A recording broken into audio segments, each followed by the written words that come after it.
বাংলা সময়ের সঙ্গে আছি আমি কনক আজাদ। আল্লাহ তাআলার শ্রেষ্ঠত্বের ধ্বনিতে মুখর টঙ্গীর তুরাগতীর।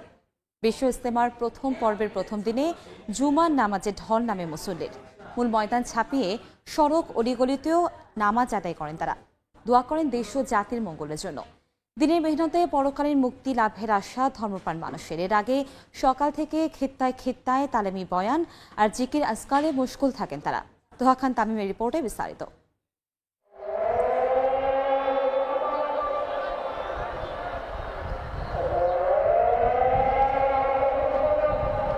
আল্লাহু আকবার ধ্বনিতে মুখরিত টঙ্গীর তুরাগতীর। মহান রবের বড়ত্ব আর শ্রেষ্ঠত্ব প্রকাশে এ যেন এক মহাসম্মিলন।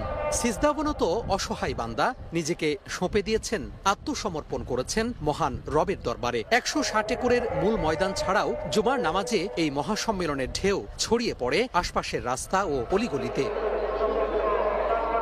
58তম বিশ্ব ইজতেমার জুমার নামাজে অংশ নেন লাখো মানুষ।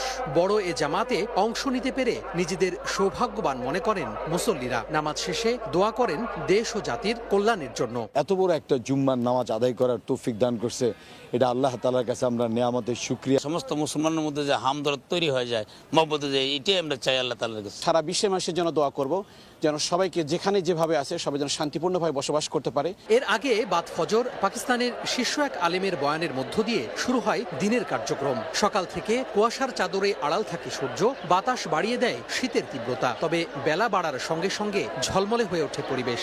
দিনের এই মেহনত যেন পরকালীন মুক্তি লাভের কারণ হয়, সেই আশা অংশগ্রহণকারীদের। আমাদের যে হেদায়েতের ক্ষুধা, এই ক্ষুধাকে যেন আমরা ভক্ষণ করতে পারি। আমাদেরকে সকল গুনাহ থেকে আল্লাহ তাআলা মাফ করে দেয় এবং জান্নাতে নেওয়ার জন্য আল্লাহ যেন কবুল করিয়ে নেয়। বিশ্ব ইজতেমাকে জুড়িয়া করি সমস্ত বিশ্বের মুসলমানদের হেদায়েতের ফসলা আল্লাহ তাআলা যেন করিয়া দেয়। ইজতেমার প্রথম পর্বের প্রথম ধাপে অংশ নেন 41 জেলা ও ঢাকার একাংশের মানুষ। ময়দানের আশপাশের এলাকায় নেওয়া হয়েছে নিশ্ছিদ্র নিরাপত্তা ব্যবস্থা। লাখো মানুষের গণজমায়েতে ধর্মপ্রাণরা বলছেন, জুমার নামাজের কাতারের মতো বৈষম্যহীন আর ঐক্যের সমাজ প্রতিষ্ঠা করতে কাজ করবেন তারা। 2 ধাপের টানা 6 দিনের বিশ্ব ইজতেমার প্রথম পর্ব শেষ হবে আগামী 5 ফেব্রুয়ারি। তোহা খান তামিম, সময় সংবাদ, টঙ্গী, গাজীপুর।